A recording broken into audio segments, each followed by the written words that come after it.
Today we're going to learn about the sample space of compound events. Whenever we say sample space, we are just referring to a list of all of the possible outcomes. So for flipping a coin, the sample space is 2 because the two options for flipping a coin are heads and tails. For rolling a die, the sample space is 6 because there are 6 numbers on a die.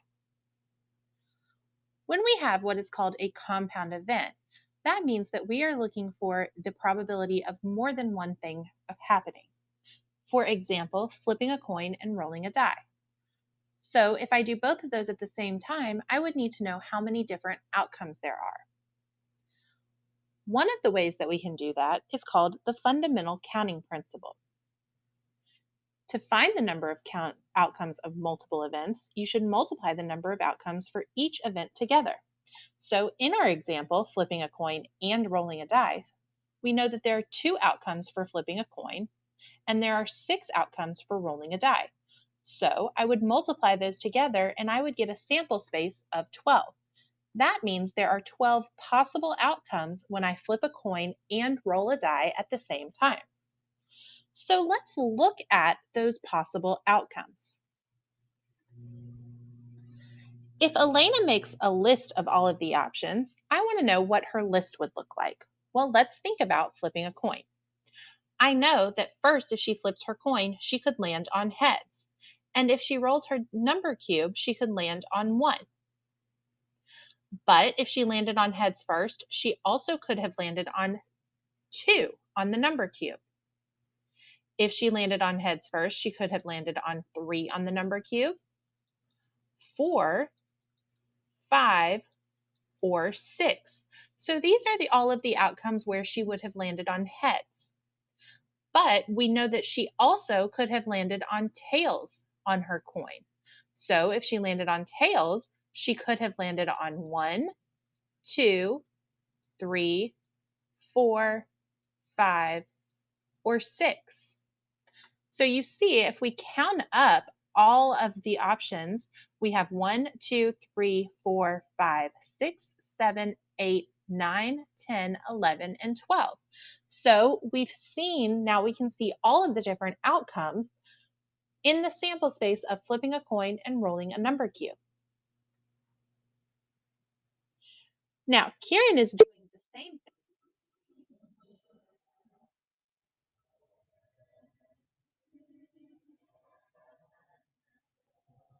Coin are heads and tails.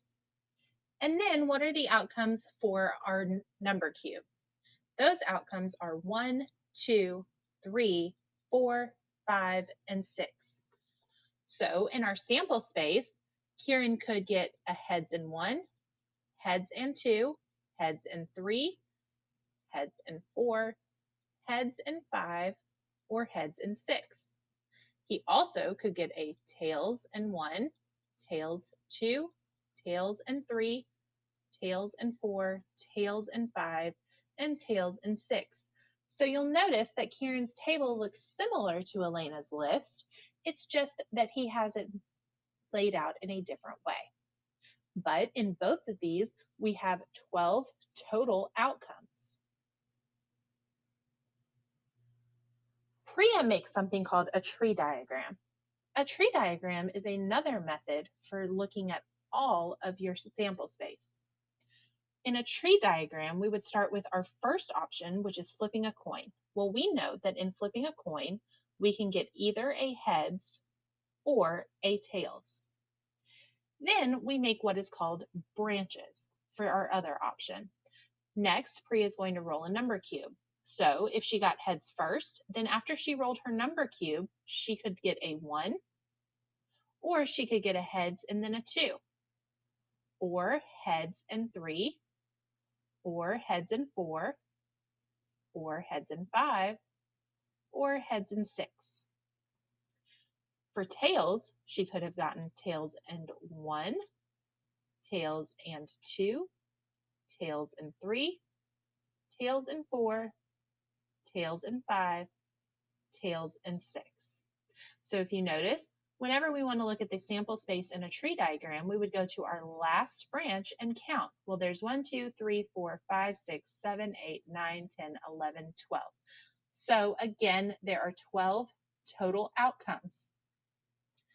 In a tree diagram, you need to understand what these mean. If I point to this 5, this does not mean an outcome of 5. This means an outcome of 5 on the number cube and heads on the coin. So this would be an outcome of heads and 5. What would this outcome show? Put your answer in the chat. This outcome would show that we landed on tails on the coin and 2 on the number cube. Now let's go to page 26 and look at some more examples. If we flip a dime, a nickel, and a penny, what is in our sample space?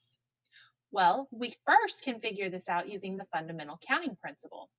I know that there are 2 outcomes for our dime, 2 outcomes for our nickel, and 2 outcomes for our penny. So I can take all of those and multiply. 2 times 2 is 4, and 4 times 2 is 8. So we should get 8 total outcomes no matter what method we choose.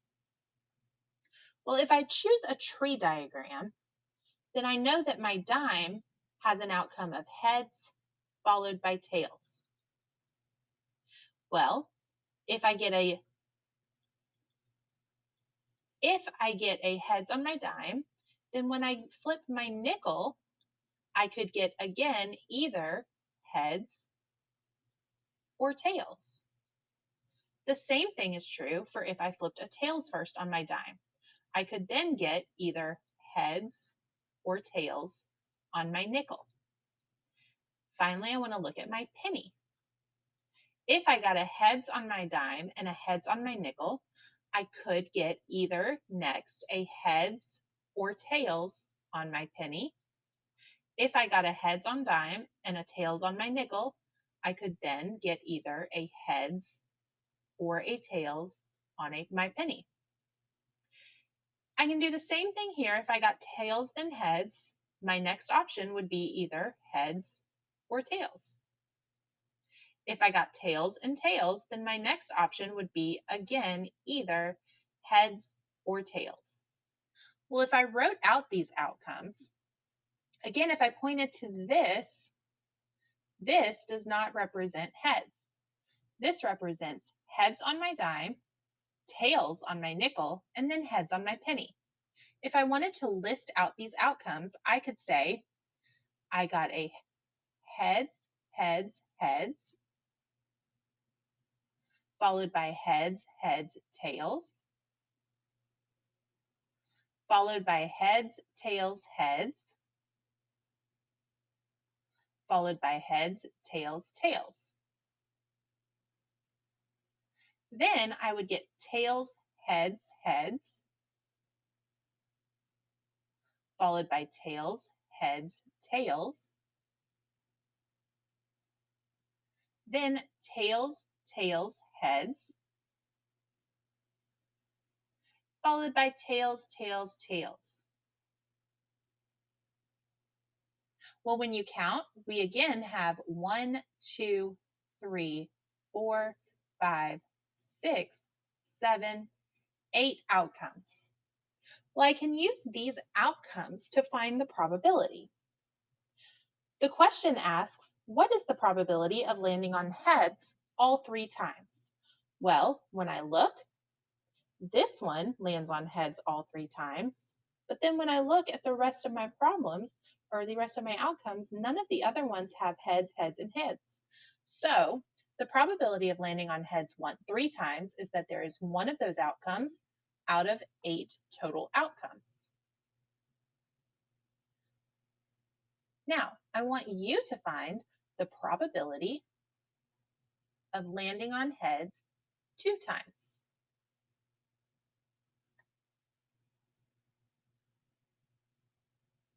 Put your answer in the chat.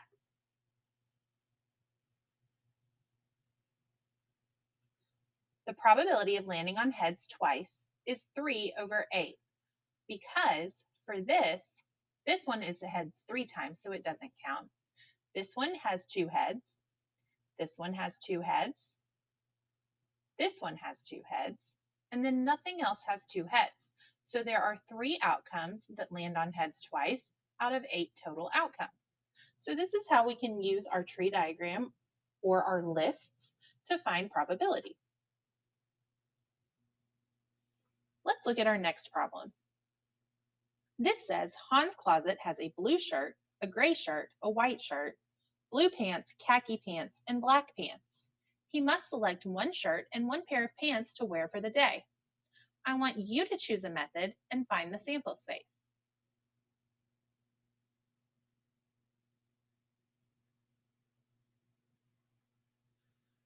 For this problem, we know that there are 3 shirts and there are 3 pairs of pants. So the sample space should be 3 times 3, which is 9. Now, we can model this in different ways. If we make a list, we can know that Han has a blue shirt with blue pants. He has a blue shirt with khaki pants, or a blue shirt with black pants. We also know that he has a gray shirt. So he could have a gray shirt with blue pants, a gray shirt with khaki pants, or a gray shirt with black pants. We also know that he has a white shirt, so he could have a white shirt with blue pants, a white shirt with khaki pants, or a white shirt with black pants. If you count up these options, I have 1, 2, 3, 4, 5, 6, 7, 8, 9 combinations. So this shows me all of my possible outcomes. I also, for this, could have made a table. In my table for this, I would put my options for my shirts. So my shirts would have been blue, gray, and white. And then I would put my options for my pants. So that would be blue, khaki, and black.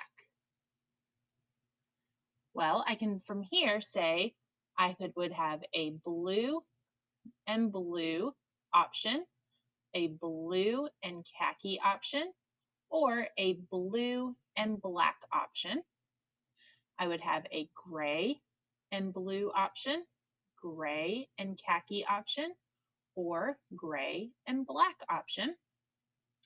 Or I would have white and blue, white and khaki, or white and black.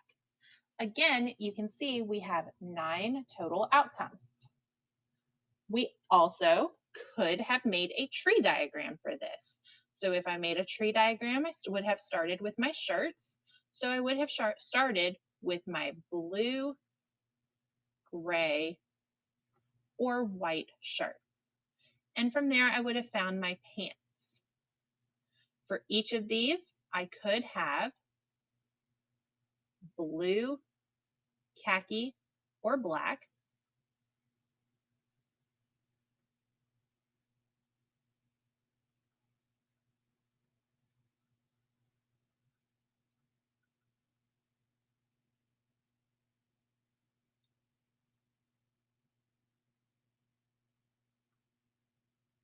And you can see that we again have 9 total options.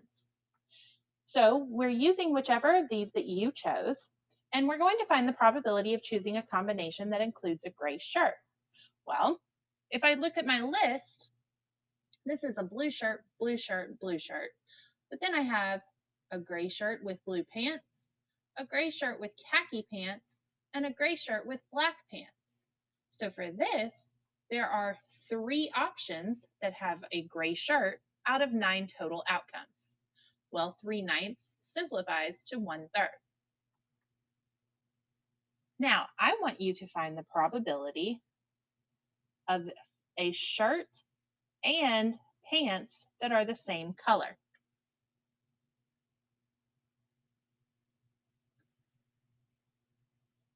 There is one shirt that is the same color as the pants out of 9 total because we have one shirt that's blue and one pair of pants that's also blue.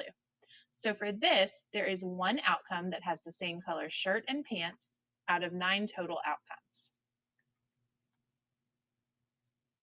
Now let's look at our final problem. For this problem, we're going to spin a color, then a number, and find the probability of a primary color and an even number.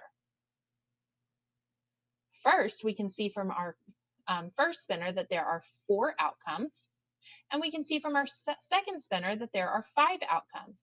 So if we use the fundamental counting principle, 4 times 5 is 20. So I know that there are going to be 20 outcomes in my sample space. Well, when you have something like this, it's very easy to see our sample space. We can list these out. If we landed on yellow on our first spinner, then we could land on 1, 2, 3, 4, or 5 on our second spinner. If we landed on red on our first spinner, we could land on 1, 2, 3, 4, or 5 on our second spinner. If we landed on blue, we also could land on 1, 2, 3, 4, or 5 on our second spinner. And if we landed on green, we can land on 1, 2, 3, 4, or 5 on our second spinner.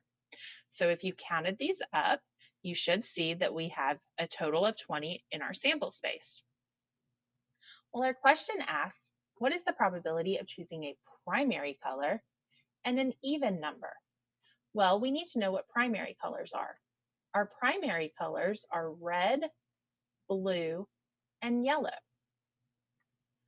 So then we need to find all of those that also have an even number. Yellow is a primary color, but 1 is not even. So then yellow and 2 is one of our outcomes, and yellow and 4. Red is a primary color, so red and 2, and red and 4 would be outcomes. Blue is a primary color, so blue and 2, and blue and 4 would be possible outcomes. Since green is not a primary color, we are not going to find any of these that are primary and also an even number. When we count these up, we see that we have 6 outcomes that are primary colors with an even number out of 20 total outcomes. So when I simplify 6 over 20, that simplifies to 3/10. So this has a probability of 3/10.